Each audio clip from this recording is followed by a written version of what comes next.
Problema nyo ba yung maiitim na kilikili at maiitim na singit or puwet? Pues, itong video is para sa'yo.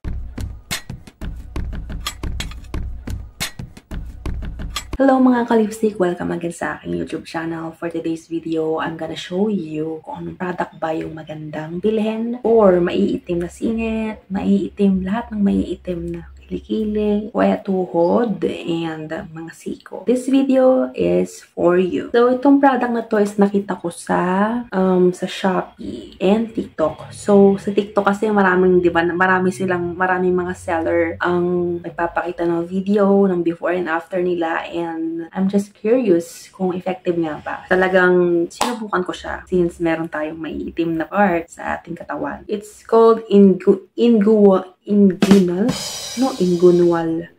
Whitening Cream. I don't know if that's the correct sound or the correct pronunciation. Clarity Essentials. Direction for use. Apply an ample amount of this product to your bikini area after taking a bath and between bedtimes. This product, ina-advise niya na 2 times a day mo siya gamitin. Nung ginagamit ko tong product na to, talagang sinunod ko yung 2 times a day na gagamitin, umaga and gabi. Sabi dito, for external use only. Meron siyang expiration date. Binili ko siya this year lang. Pero ang manufacturing date niya is 2023. Tapos, yung kanyang expiration date is 2025. Manufactured siya sa Philippines. Alam niyo mga ka-lipstick, talagang bet na bet ko yung mga product natin sa Pilipinas. Kasi bakit? Bukod sa sinusuportahan natin yung gawang Pilipino, maraming mga Pilipino rin ang nabibigyan ng work or trabaho. Yun, supportahan natin yung gawang Pilipino. Balik tayo sa ating review. Sabi dito, meron siyang seal. I don't remember actually kung naka-bubble wrap. Basta, wala siyang box. Ganito lang siya. Meron lang siya nakalagay na ganito.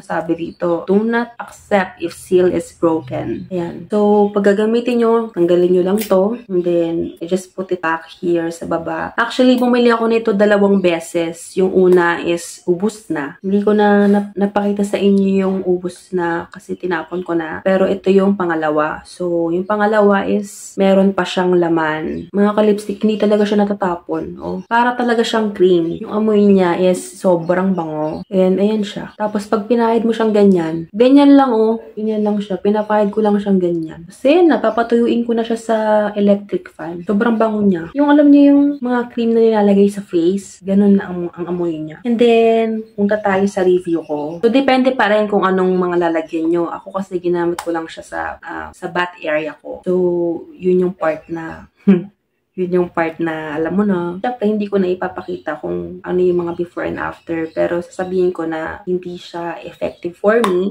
May kamahalan tong item na to pero yun nga, tinry ko siya para makita ninyo at makita ko rin kung effective ba sa akin. Sabi nila sa mga nag-comment sa product na to, nung binili ko siya, effective daw sa kanila. Kahit sa Shopee or TikTok ka pumunta, effective daw. I don't know bakit sa akin hindi siya effective. Basta, yun nga, hindi nga siya umubra sa akin. And then, sana nakatulong tong video na to kung bibili nyo ba siya o hindi. Pero of course, sa inyo pa rin yun. Hindi ko sinisiraan again yung item. This is my personal experience and I hope this video helps for you guys to make a decision. Yun lang mga ka-lipstick. Thank you for watching my video and see you on my next vlog. Bye!